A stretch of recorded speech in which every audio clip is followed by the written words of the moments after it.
Hello, everyone. This broadcast is being recorded live from our offices here in Lexington, Kentucky. I'm Monique Morton, Senior Content Director for Mathematics and Computer Science. And in this episode of Advanced Kentucky's Office Hours, our topic is polar functions. This particular topic is exclusive to the AP Calculus BC exam. It's something that's definitely going to be there. I think it's exciting way of looking at functions different from the Cartesian coordinates that we all know and love, but there is a connection between the two of them. So I'm going to switch over from my lovely face to my dot camera so you can watch me write, and I have a little bit of a presentation. So I'm going to take a little bit of time to review. I'm going to take a little bit of time to work through some AP Calculus problems from the old AP exams, and then get ready for the next broadcast, I suppose. So here we go. I'm going to share my screen, and so you can watch me write right now. So we're going to talk about polar functions. Let's take a few minutes to review what I'm talking about. Now, this is not going to replace anything you learned in class. If you didn't learn it or you don't remember it, this is just meant to be a very, very quick review. So suppose I have a Cartesian plane. Here's my X and Y axis. Now I'm looking at some point, we'll call it P. Here's the X axis. Here's the y-axis. So far, so good, right? So what we're used to doing is saying, okay, if I look at the vertical distance here and call that y, and this horizontal distance and call that x, and the coordinates of this point, P, is xy. But now let's add a little bit more to our picture. Let's talk about how far this point P is from the origin. Right? And let's call that distance r, right? So r is the distance from the origin. Well, using the Pythagorean theorem, I see a little right triangle here. So r is equal to the square root of x squared plus y squared. Furthermore, let's talk about an angle that we're going to call theta, where theta is the angle. Theta is the angle made with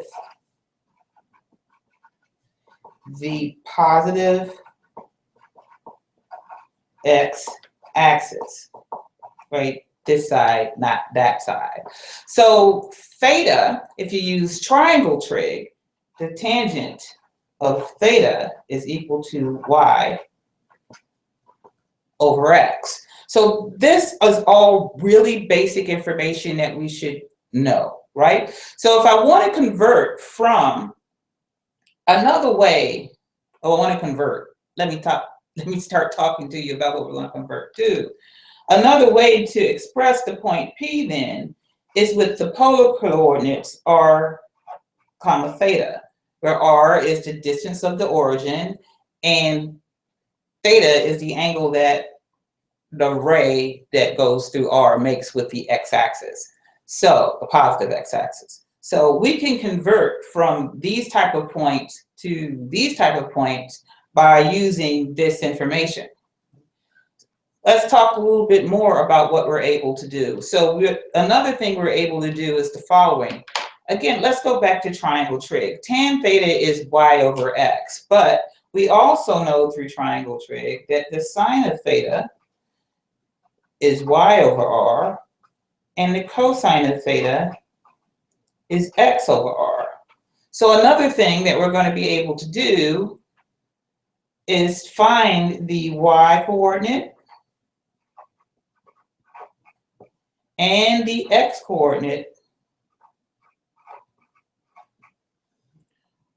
of this point given r theta. So we could use this information and these formulas over here to convert from rectangular coordinates to polar.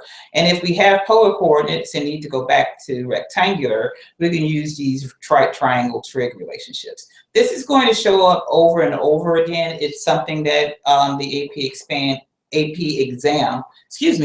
expects students to know. Okay? So if we have a bunch of these points, string them together and connect them, we'll have a polar graph. It's a function of the form r equals f of theta. Notice that theta is the independent variable, even though it comes second in our word pair, where each function, where that point in rectangular form xy is given with those formulas that I just talked about. So what do you need to know how to do? Well, you should be able to put your calculator in polar mode. You should be able to generate a polar graph on your calculator. You should know that r is the distance from the origin, and theta is the angle of rotation from the positive x-axis, like I just said. You should be able to change between polar and rectangular coordinates, which I kind of hope you've gotten from the stuff I said before. You should be able to find and interpret the derivative of a polar function. That means you should be able to find not only dr, d theta, but you should be also able to find dy, dx. And finally, you should be able to find the area of a region bounded by a polar graph. Let's talk about first dy dx, right? So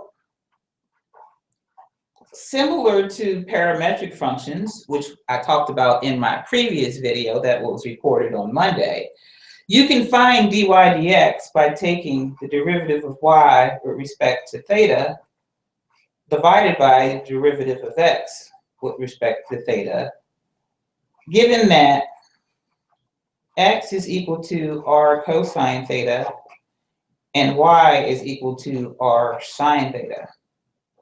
You know, if I wrote t's instead of theta, this would be a set of parametric equations. Well, it is a set of parametric equations. I'm just using r and theta, where r is actually a function and theta is the t that I'm used to using in parametric functions. Let's talk a little bit about area. So here's the formula for area of a polar region. The area of a polar region is from some first theta to some second theta. Remember that theta is the independent variable of 1/2 r squared d theta. Now, if this was my classroom and I was talking to students about how to set this up, I'd give you some background as to where this integral came from, but you'd have to see me in person for that. I'm just going to present you with this formula as a reminder. Notice that there's no pi, right? We're doing area. And furthermore, we're doing an area of a polar region where we have a function defining r in terms of theta. So the first thing I want to do is, if you have the packet, the handout that I made available to AdvanceKentucky teachers, you should now turn in your handout. I'm taking the problems a little out of order to this free response question, 2011 Form B, number 2 from the BC exam. Now, this was number 2, which means that it was a graphing calculator active question, and you should think about that accordingly. Let me see if I can get rid of some of that space. Yeah. So you should think about that accordingly, that you were allowed to use your graphing calculator.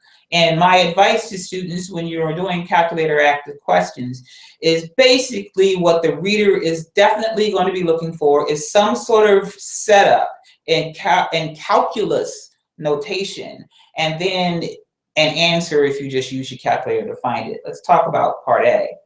So the polar curve r is given by r of theta equals 3 theta plus sine theta, where theta is between 0 and 2 pi.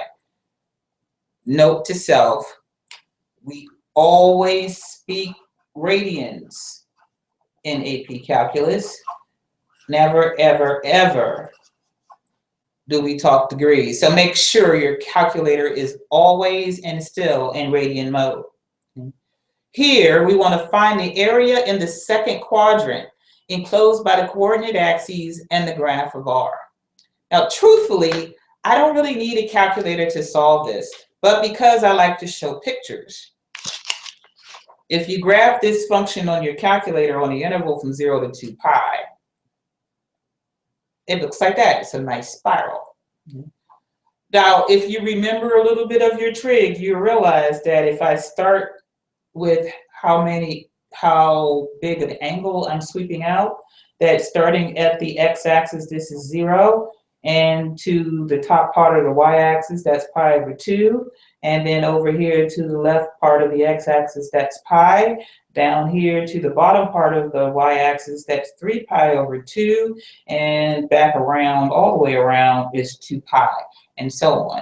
Since what we want to do is we want to find the area in the second quadrant, that's from here to there, our limits of integration are going to be from pi over 2 to pi. Right? Now, like I said, I didn't need a calculator to do that, but it does help to kind of see that picture. So how do we find the area? Well, right, here's my function, r theta. Right? Here's my area. The area is going to be equal to 1/2 of the integral from pi over 2 to pi, since I'm in the second quadrant, of r squared, which is this function, d theta. See all that? So there's my integral. At that point, I'm just going to put my integral in my calculator. Note that you can simply just write r theta, since that's defined for you. You don't have to write the function out like I did. Either way, that is going to be full credit after I put this in my calculator and get a number. So that number, when I solve for it, I'm going to write it down here, is the area is 47.513. So what are they going to be looking for on the AP exam? They're going to be looking for, as I mentioned before, a setup and an answer. In this case, the setup is a definite integral. You have to get the limits of integration right. You have to get the 1/2 right. You got to get the integrand right. And you have to get the answer. This is actually worth 3 points of the 9 in this problem. Moving on to part B. From pi over 2 to pi, there is 1 point on the polar curve with an x-coordinate of -3. So basically, in my picture, 1, 2, 3, we're talking about this point right here. Find the angle theta that corresponds to point P, and then find the y-coordinate of point P. Well, two of the things we talked about a moment ago, I'm going to go ahead and put this to the side now, was that x is equal to r cosine theta, where r in this case is 3 theta plus sine theta.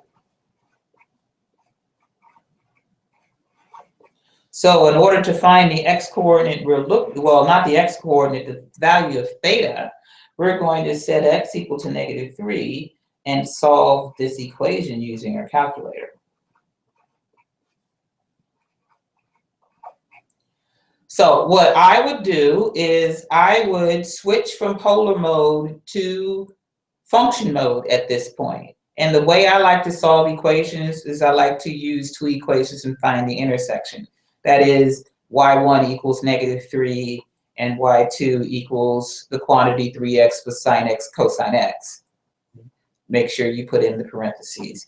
Anyway, when you solve this, you'll get theta is equal to 2.01692, which means that you can express this as 2.016 or 2.017, correct to 3 decimal places. But I'm not done yet, right? It also says find the y-coordinate.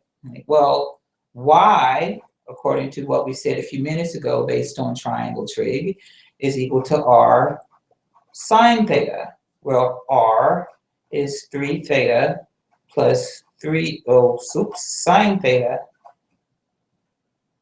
cosine theta. So let's call this A, so I don't have to keep writing this number all over again. So y of A means that I'm going to put this number 2.01692 in for theta everywhere in this equation. Now, what makes this nice is if you actually put this in y2 like I did before, now all you have to do is take this number. Oops, I wrote cosine. Those are not the same equations. This should be sine theta, which means that this should be sine A. Sorry about that. Glad I caught it before I kept going, right? So you put this in your calculator with the value A. You should know how to store numbers in your calculator. So once you get this, you should store it in a variable. You don't have to call it A. I did. But you should store it and then plug the stored value in. And the reason that I'm recommending you do that is because if you round this to say 2.017 or 2.016 and put that in this expression, your answer might be a little bit off because of rounding. And that little bit off could be just enough to make your answer wrong.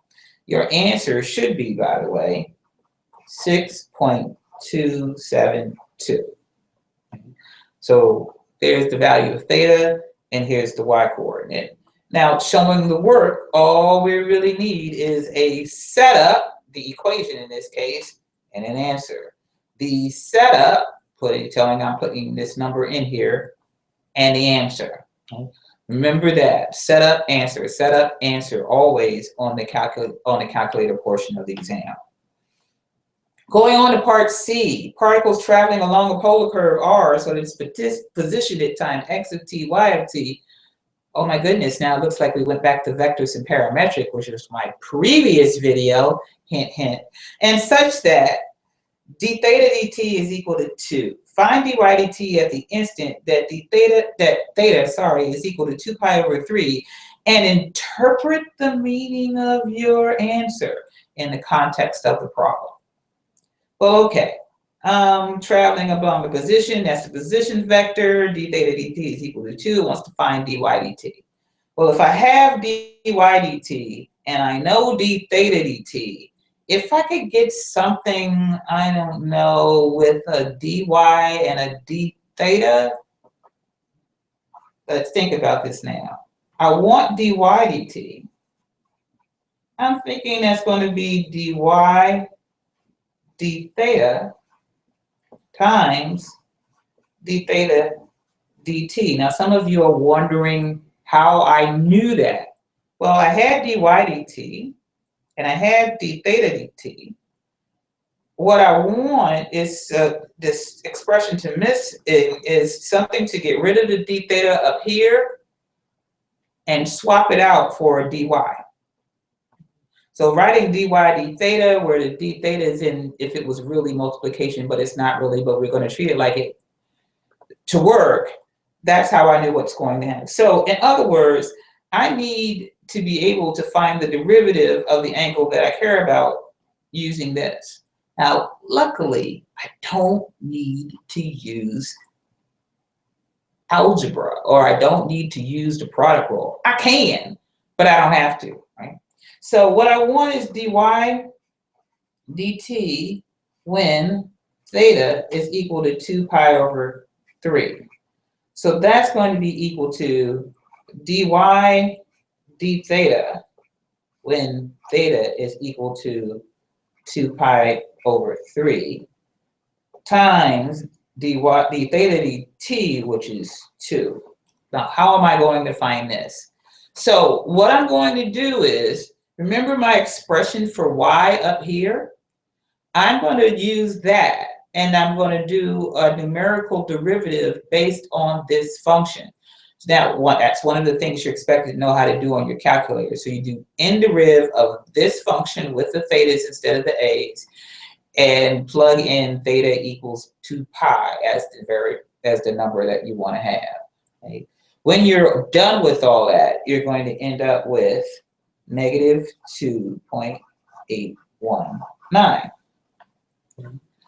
But I'm not done yet. It said to interpret the meaning of my answer. Well, what is y?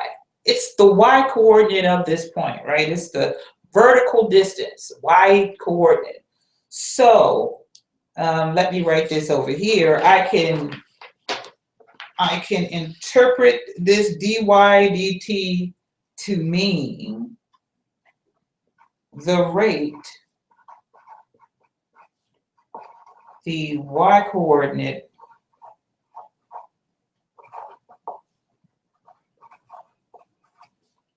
is decreasing. Well, how did I know it was decreasing? Because that number is negative. Okay. Is 2.819 when t is equal to 2 pi over 3, right? Because we're going to say that t, well, actually when theta is equal to 2 pi over 3. You need a reference to what's changing, you need a reference to a rate, and you need to tell me when it happened. So, generally speaking, this is how the points went. So, part A, which is up here, was worth 3 points. You got 1 point for the integral, that was worth 1 point.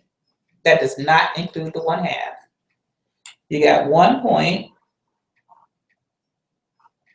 for the limits and constant. So in this case, that does include the 1/2 and from pi over 2 to pi. And you got 1 point for the answer. So part A in total was worth 3 points. Part B was also worth 3 points. You got 1 point for writing this equation right here. That was 1 point. You got 1 point for this value of theta right there. That was second point. And the third point was for the y coordinate. 1, 2, 3 points for part B. And finally, part C was also worth 3 points.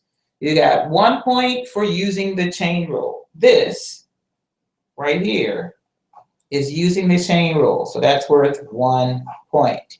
You got 1 point for the answer, which is this number right here, negative 2.819. So that's 1 point. And the final point is for the interpretation, right? The way the y coordinate is decreasing. So that's the 9 points on this question. So let's move on to another free response question. This one came from 2007. It was number 3. It was calculator active. And this time they gave you a picture. The graphs of two polar curves, r equals 2 and r equals 3 plus 2 cosine theta, are shown in the figure. And the curves intersect when theta is equal to 2 pi over 3 and 4 pi over 3. Let R be the region that's inside the graph of r equals 2 and also inside the graph of r equals 3 plus 2 sine theta, as shaded in the figure above. Find the area of R. Now, this particular question can be done a multitude of ways. What you need to realize is that those 2 points of intersection, where theta is equal to 2 pi over 3, and theta is equal to 4 pi over 3, right, are here. Okay. Now, we can do this in several equations. We can use symmetry to help us out here. What I'm going to do is I'm just going to deal with the top half and then multiply everything by 2.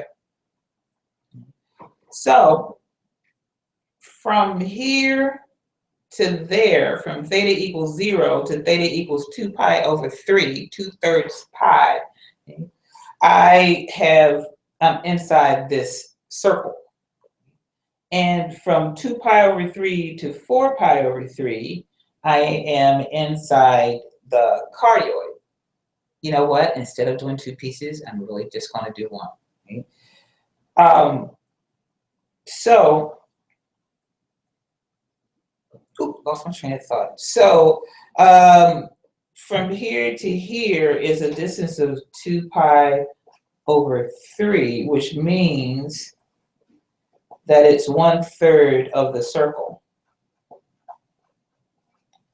So this remaining part is 2/3 of the circle. Since it's a circle, r equals 2 is a circle, I'm not even going to bother with an integral, right? This is 2/3 of the circle with a radius of 2. That takes care of all of that. Now I need to set up the other part. Well, clearly I'm going from 2 pi over 3 to 4 pi over 3. The integral from 2 pi over 3 to 4 pi over 3. And I have the function, I'm sorry, this should actually be sine theta. Sorry about the confusion. I actually have the function r here, so it's to be 1/2 of 3 plus 2 sine theta squared d theta. 1/2 r squared d theta. Now, I can't just write r here because I had 2 different r's. So I did have to rewrite the function. So here's my expression for the area.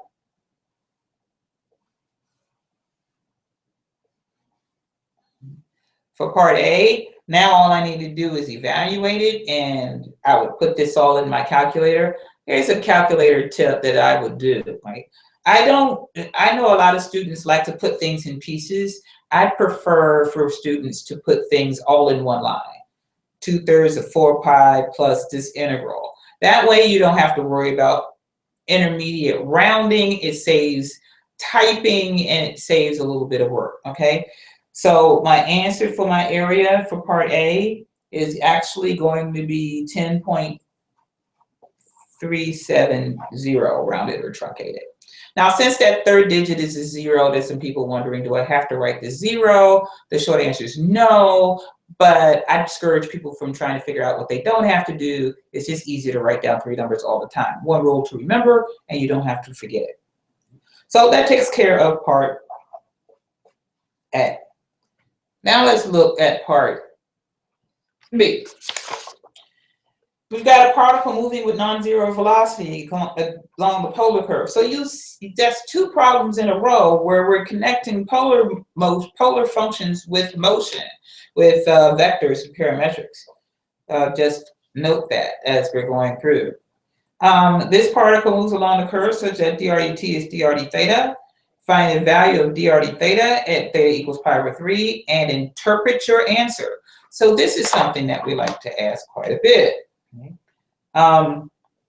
You can pretty much, if you are a savvy student, and I know you all are, do the interpretation without even really knowing what to do to find this value. But of course, I'm going to find this value because I know what to do. So part B, r equals 3 plus 2 sine theta. Dr dt is dr d theta. So dr d theta is the derivative of 3 plus 2 cosine theta, which would be 2 cosine theta. Right? So I want to find this value, dr d theta, when theta is equal to pi over 3.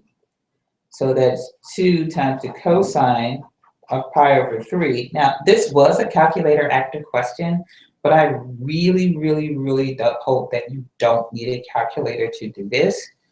The cosine of pi over 3 is 1/2. So it's 2 times 1/2 or 1. Now, interpreting what it means, right? This is dr dt. Remember that r is the distance from the origin? So the distance from the origin is increasing, right? I know it's increasing because it's +1 at a rate. Did they give me units? Okay, I'm just going to say 1 because I don't have any units going on here. Okay, so we found the RD theta, we put in the value that we wanted, and we interpreted the answer. Part C says for the same particle, dy dt is equal to dy d theta, and find the value of dy dt. Now, we have not said a thing about y anywhere else in this problem, but because I know my basics about polar functions and changing from polar to rectangular coordinates and vice versa, I know that y is equal to r sine theta. So what I want to do is I want to find dy d theta at r sine theta. I honestly still, I really don't need to use, I'm going to rewrite this. I really don't need to use the product rule because I don't need to find the algebraic derivative. I can just use the numerical derivative function in my calculator, in deriv on 84 or, well, in deriv on all TI type calculators. So dy d theta is equal to 0.5. And that's also dy dt. So interpreting what that means, well, y is the y coordinate. The y coordinate is increasing at a, oh, now I know what I felt like when this wasn't working. Rate of 0.5 when theta is pi over 3. This is the part that I forgot up here at the top. I knew it was feeling a little naked. So this is pretty much how the 9 points will work. It's kind of complicated, so I hope you can follow. In part A, there was actually 4 points here, right? They got 1 point here for the area of the circular sector. So that 2/3 pi times r squared, the radius squared, which is 2, that's 1 point. The integral is worth 2 points. There was 1 point for the integrand, that's 1, and 1 point for the limits and the constant, that's another. That's 3 points, and the answer is the 4th point, right? So, ooh, did you see any of that going on up here? 1 point for the sector, 1 point for the integrand, not including the 1/2, 1 point for the 1/2 and the limits of integration, and 1 point for the 10.37. Now, I wrote this in 2 integrals. It's possible to do it in 3 or 4, or, you know. For example, somebody might just do the top half of this one, and that'd be 1/3, and from 0 to 2 pi over 3, and then you just multiply it. No, 2 pi over 3 to pi, sorry. And then you just multiply the whole thing by 2, right? So it's important to keep track of the many, many different ways there is to do this problem. Part B was worth 2 points, right? There was 1 point for finding this, right? dr d theta evaluated at pi over 3.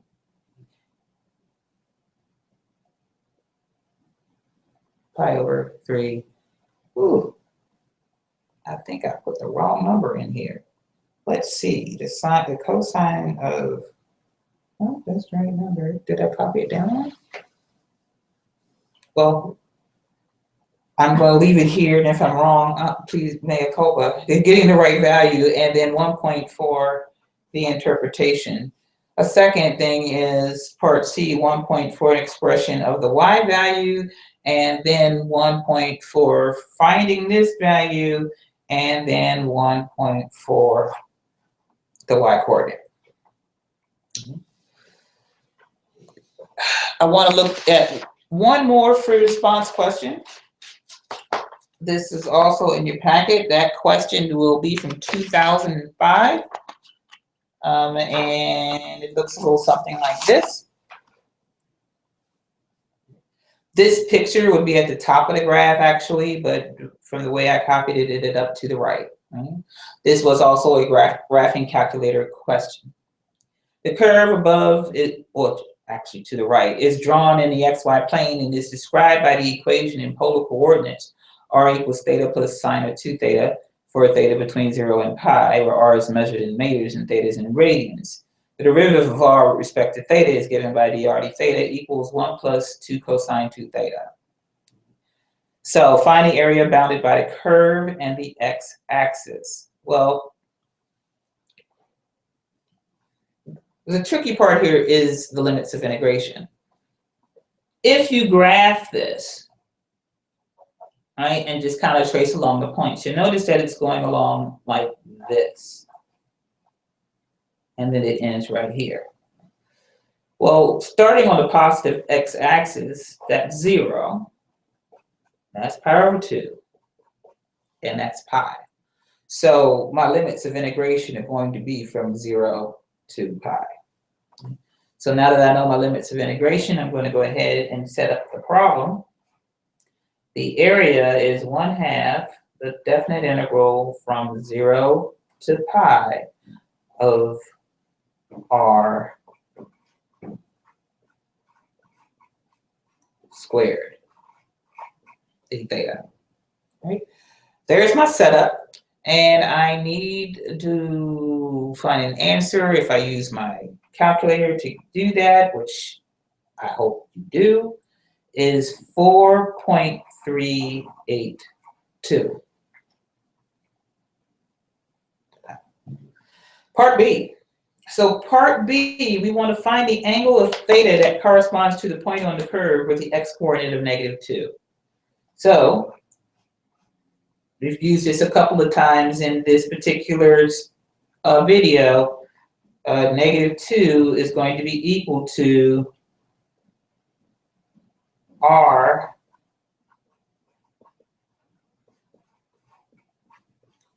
cosine theta. We want to solve this equation using our calculators. When you do that, you will get the value of theta, and that value of theta is equal to 2.786. That's my value of theta. That's part B. Again, my favorite way to solve this, no matter what kind of calculator I'm using, put -2 in 1y, y1, let's say, and put this in y2 and set up a window and see where they intersect. I would make sure that I have,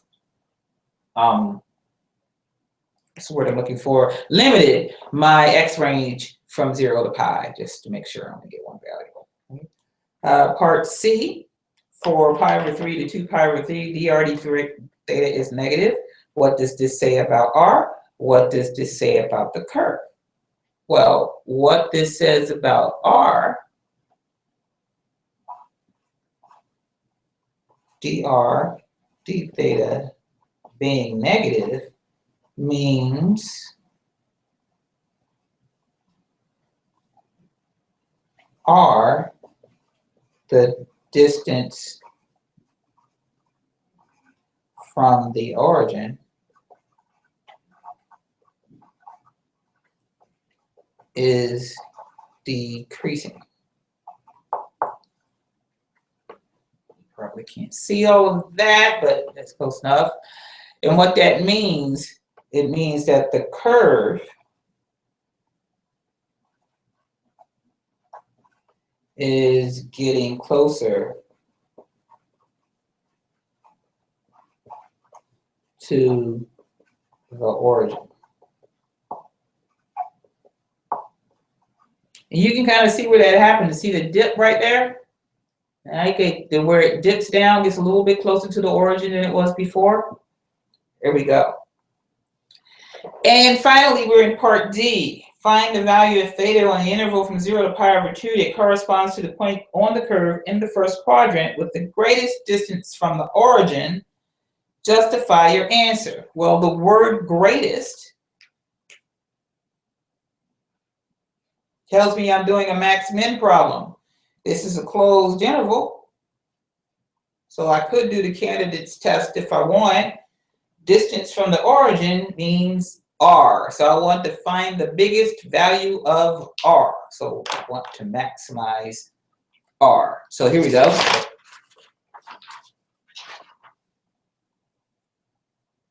Part D, r is equal to theta plus sine of 2 theta. We also know what dr d theta is. Dr d theta, they gave it to us, so we don't have to get the derivative wrong. 1 plus 2 cosine 2 theta. Although I'd like to believe that you'd be able to find that value. So I'd set this equal to 0.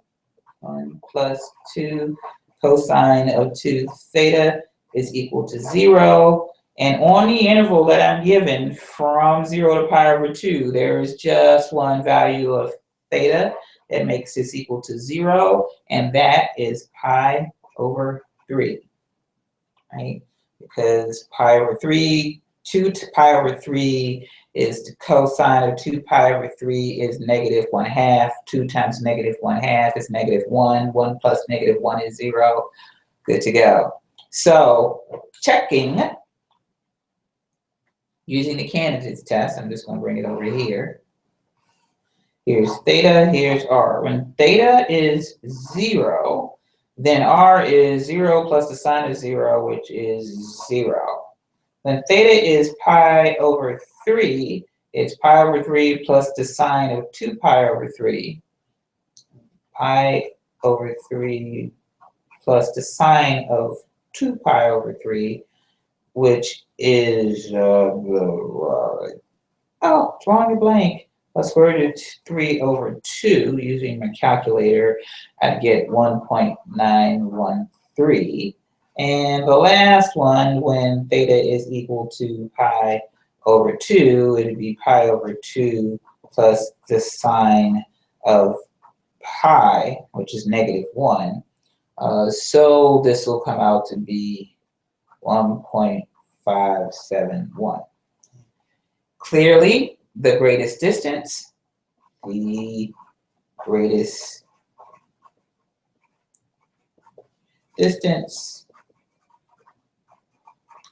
occurs when theta is equal to pi over 3. Okay, so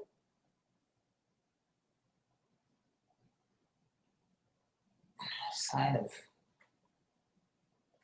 pi is 0. What we needed to do, what are your point structures? How did this work? Well, for part A, let's go back here to part A. For part A, you got 1 point for the limits and constant, the 1/2 to from theta to pi, that's 1 point. 1 point for the integrand, r squared. And the final point for the answer, 4.382. Now, in this case, since we gave you r, you could just write r squared. There's only one r, not two, so you could just write r instead of writing the expression out. That's 3 points. Part B, we wanted 1 point for the equation, the setup, and 1 point for the answer. Setup, answer, setup, answer. That is worth 2 points. This is the same rounded and truncated. Part C, you got 1 point for interpreting interpreting what it means about r, just decreasing at that rate, right? And you have 1 point for saying what's happening to the curve. It's getting closer to the origin. So 1 point here, 1 point here. And for part D, we've got 1 point for getting pi over 3. If you got that using your calculator, you'd get 1.047. And then 1 point for the answer with the justification. By the way, I did the candidates test. It is possible to use the second derivative test or even the first derivative test as long as you convince the reader that you are considering the entire interval. For example, there is only one critical point between 0 and pi over 2, and the sign of the first derivative changes from positive to negative. Therefore, the greatest distance occurs at pi over 3. Okay. You'd have, but by me saying it's the only critical point on that interval, that shows that I've considered the entire interval. That's just one way to do it, but keep in mind of that, that's something that was probably talked about at another study session when you talked about justifying maxes and mins. Okay, I'm done with free response. Let's look at the few multiple choice questions I have in your packet. Let's start with multiple choice question number 1, where they gave us a graph and they told me that this was the polar curve, r equals sine squared theta. So if this is the polar curve, r equals sine squared theta, I'm thinking that my total area would be, well, let's look at what they've given me. Notice that on all of these, the limits are from 0 to pi. And I'm going to guess pretty easily, because I can put 0 in here and see that r comes out to be 0. And if I put pi in here, r comes out to be 0 again. So it looks like that I'm going to start here and go like this.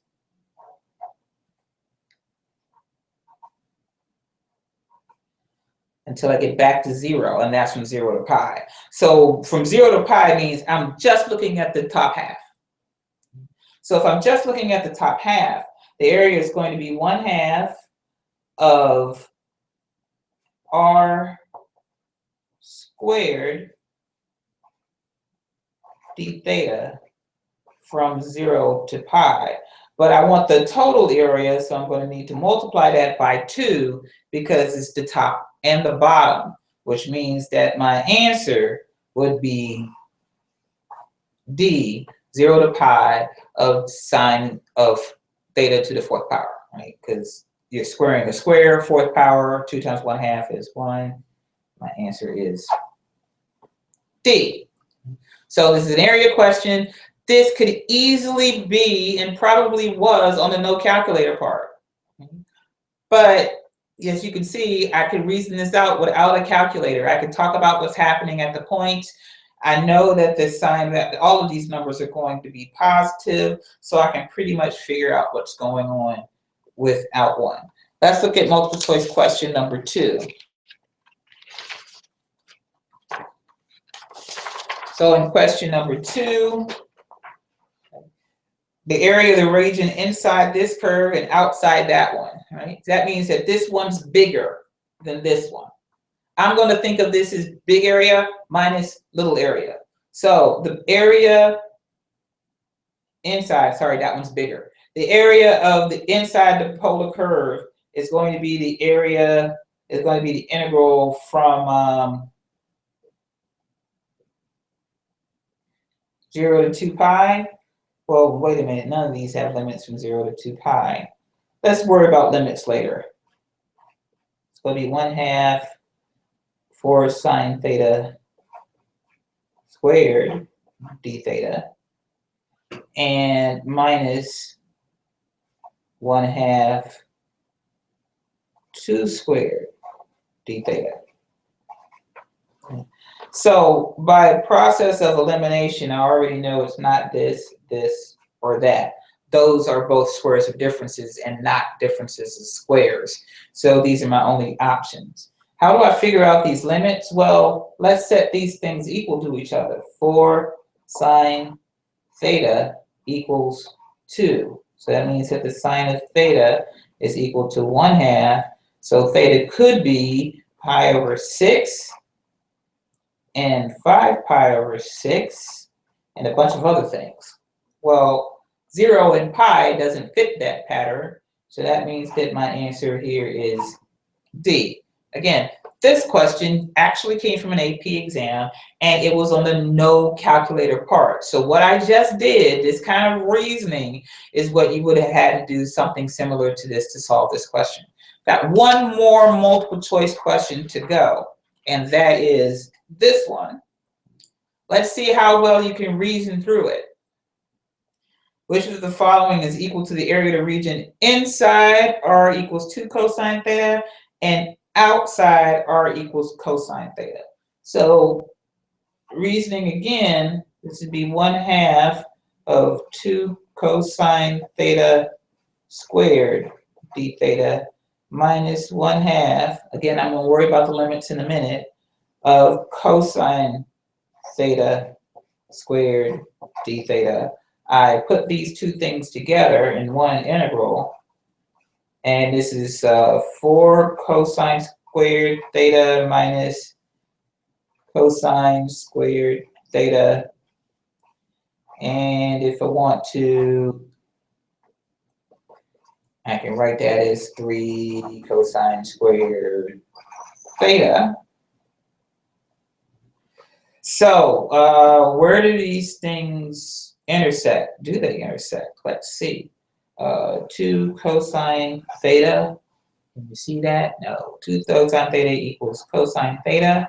I'm going to resist the urge to divide and say that this is 2 cosine theta minus cosine theta. That's going to be equal to 0. Yeah, that's only equal to 0 they only intersect when cosine theta is equal to 0. And cosine theta equals 0 in 2 places. One of those places is 0, not 0, pi over 2, and the other one is 3 pi over 2. Well, none of these go from 0 to pi over 2 to 3 pi over 2. But I'm guessing that if I go from 0 to pi and then double it, if I go to 0 to pi over 2 and then double it, I get the total area. And so that makes my answer be the integral from 3 times the integral from 0 to pi over 2 of cosine squared d theta. And the answer there is A. Now remember, on the actual AP exam, here I am. Nobody's going to be looking at your multiple choice solutions. These questions are not easy. They were all on the no calculator portion. So that should give you a hint as to how much you really need to know about polar. You might want to play around with evaluating polar equations and converting back and forth and graphing things on your calculator so you know how to do it well. But in the end, it's really not directly connected, not only to your Cartesian coordinates, but it's also connected to parametrics, as we saw in a couple of problems before. So what you need to know includes not only the background of polar functions, which ideally you would have learned before you took the course, but a lot of people learn them in the course, and the derivatives, the meaning of R, the meaning of theta. As you can see, that happened a couple of times in the problems that we looked at. Now, all of the free response questions we looked at were graphing calculator active questions, but that doesn't mean that the question has to be graphing calculator active. It can show up on the no calculator part, just like all the problems we looked at for multiple choice were all no calculator portion questions, but they could show up on multiple choice. There, they probably ask for answers or setups that wouldn't require a graphing calculator to answer it if it's on the no calculator part of the exam. Okay, I'm starting to babble, which means it must be getting close to 7:30. I am Monique Morton. This is the end of my presentation on polar functions. I hope you're getting ready for the exams. You got about 2 weeks to get that last bit of studying in. If your study sessions are coming up, I hope that you can go to one if your school study session is coming up this weekend or the next. These are the last 2 rounds of study sessions, these last 2 weekends. We had one last weekend. We had another one back in March. So for those schools, the study session rounds are already over. Hopefully you've gotten your mock exams back and your teachers are able to go over the scoring of that with you. I still have one school set that I haven't finished grading. I'm sorry, I got them late, and I know it's not the school's fault, but I now have to grade them myself, so it's going to take a little longer, but you'll get those back probably at Saturday's study session or soon thereafter. Next week, I'm doing two more, or should I say two final office hours. Both of them are about series. One of them is entitled Convergence of Series, and the other one is entitled Power Series. I hope you have a very good evening. I'm about to head home and watch some television. Have a good night. Bye-bye, everybody. Oh, questions? You can tweet me at Monique_Morton or use the hashtag AskMoniqueKY or ask your teacher. How about that? I'll talk to you later. Bye-bye.